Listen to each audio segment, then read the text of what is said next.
Yan yung ating epoxy AND.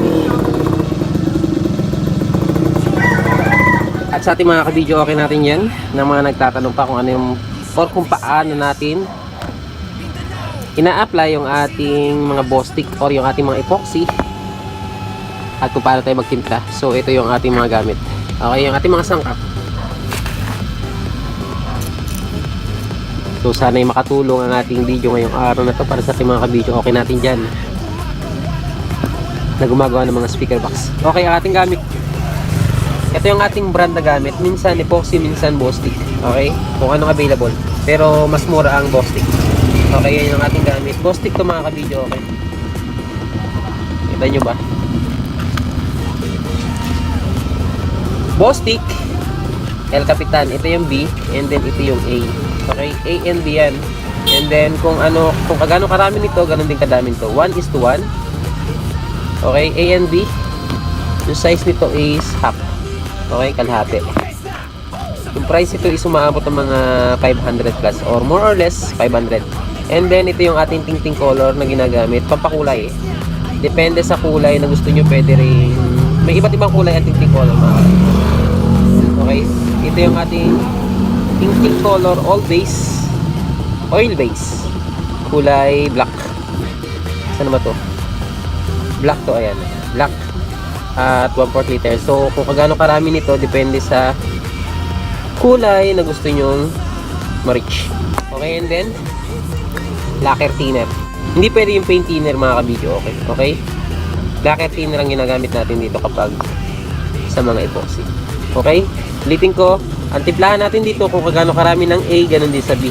Okay, 1:1. Kung magtitimpla kayo ng kalahati, dapat kalahati rin ito, kalahating lata nito. Okay. So, sa ating lacquer thinner naman, kung kagano karami, syempre mas madami yung lacquer thinner. Mas matakaw yung lacquer thinner kasi kailangan yung tunawin yung ating epoxy sa ating lacquer thinner. At depende pa rin yun sa bubugahan nyo kung gusto nyo malapot or malabnaw. Okay? And then sa tinting color, depende sa dark or light na gusto nyo kulay. Okay? So, magtimpla na tayo. Dito tayo magtitimpla. So gamitin na natin yung ating mga tira-tira. Ito is kukunti na lang yung laman nito. Kaya isama na natin sa ating pagtito. Lacquer thinner.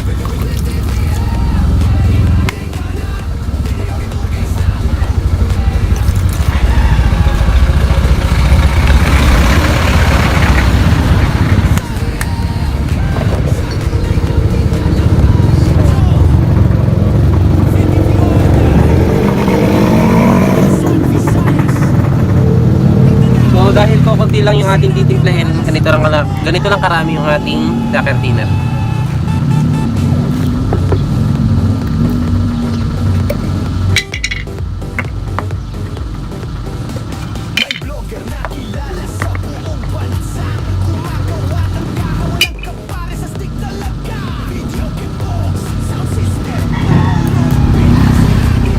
So ito ang itsura ng epoxy o epoxy A.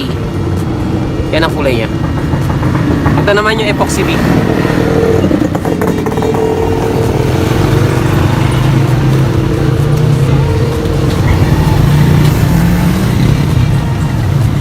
Ayan.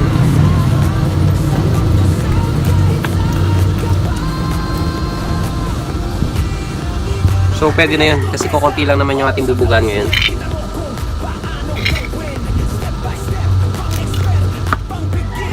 At syempre dapat magkaiba ng pangkuha dito kasi mahirap na mag-mix yung dalawang sangkap natin, yung A and B, kasi baka masira. So kung kagano karami yung kanina, ganun din yung B. Kanina yung A, ngayon yung B.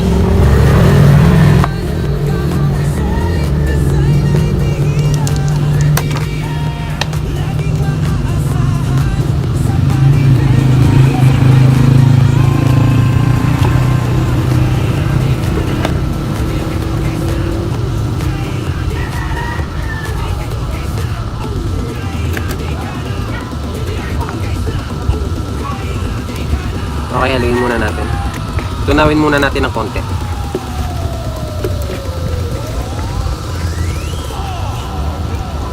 babad muna natin. And then, ang ating tinting color. Tinting color. Medyo matapang na to. Kasi kukunti lang naman yung ating titimplahin. Siya yung nagbibigay kulay sa ating ibubuga.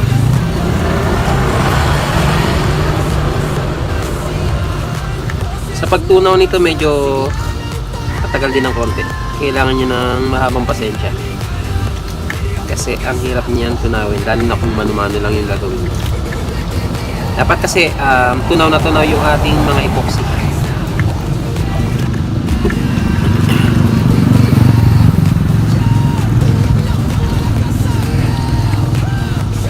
So konting ingat lang kapag naghahalo kayo nito kasi minsan tumitilapsik yan. At the same time napakahapdi niyan lalo na kung tatamaan kayo sa mata. Medyo mainit siya sa balat.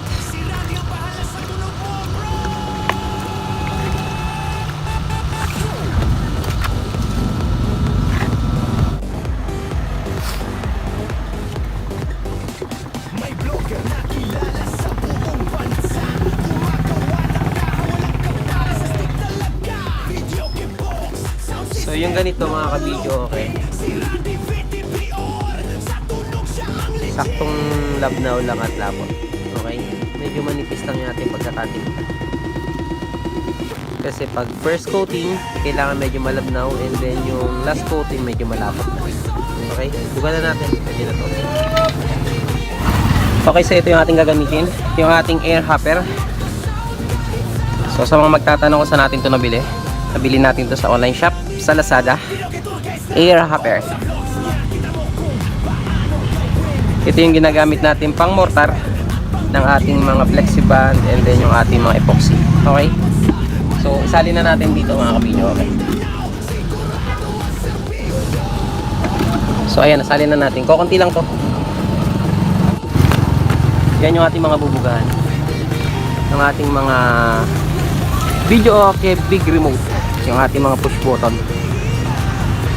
Kukunti lang yan.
Okay, ito yung ating first coating. Medyo malabnaw lang para makatuba ng gusto yung ating spray. Pinang-pina lang. So yan yung ating pangalawang buga. Okay, bali nakadalawang buga na tayo. And then nilihan natin ng konti. Ayan, sinabitan natin para mabilis mapigo, para mabuga na natin ang minsanan. So ito yung ating pang-last coating. Tinanggal na natin yung ating galon kasi kukunti lang naman natin bubuga. Ito yung ating final natin. Dito sa timpla natin na to medyo malapot na to para yung texture na gusto natin na makuha, yung malalaking buga is mas solid. Ibig sabihin para hindi matunaw, para hindi kumayat. Okay? So yung gagawin natin ngayon is pitik-pitik lang sa ating pagbuga. Medyo hihinaan natin yung hangin and then kakapalan natin ng buga dito. Basta mahina lang yung hangin natin. Okay?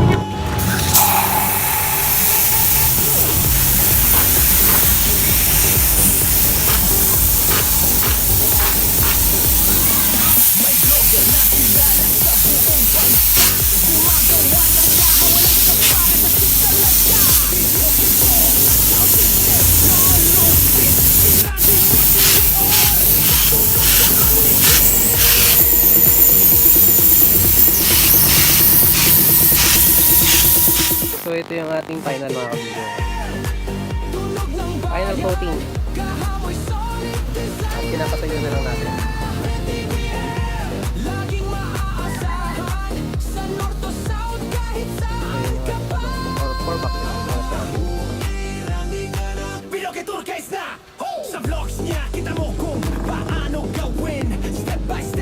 Yan yung ating epoxy ANB. So yan yung ating epoxy ANB. Yan yung ating mortar. Glossy. So ganyan lang po kasimpleng timpla ng epoxy ANB kapag ibubuga niya. Yan yung ating diskarte. Okay? So hanggang dito lang, sana nakatulong yung video natin ngayong araw na to. Para sa ating mga ka-video, okay natin dyan naman nagtatanong kung paano tayo mag-mix ng ating epoxy. Okay? So, kaya hanggang dito lang, sana nakatulong ang video natin ngayong araw na to. Sa mga hindi po pa nagpapalo, subscribe sa ating YouTube channel. Kaya hindi sa ating Facebook page, subscribe na po kayo and notification bell mga ka-video. Okay? Idami nyo na para lagi po kayong updated sa ating mga ginagawa mga video. And paki-like and share nyo na rin po kung nagustuhan. Kaya hanggang dito na lang at maraming salamat at hanggang sa muli. God bless.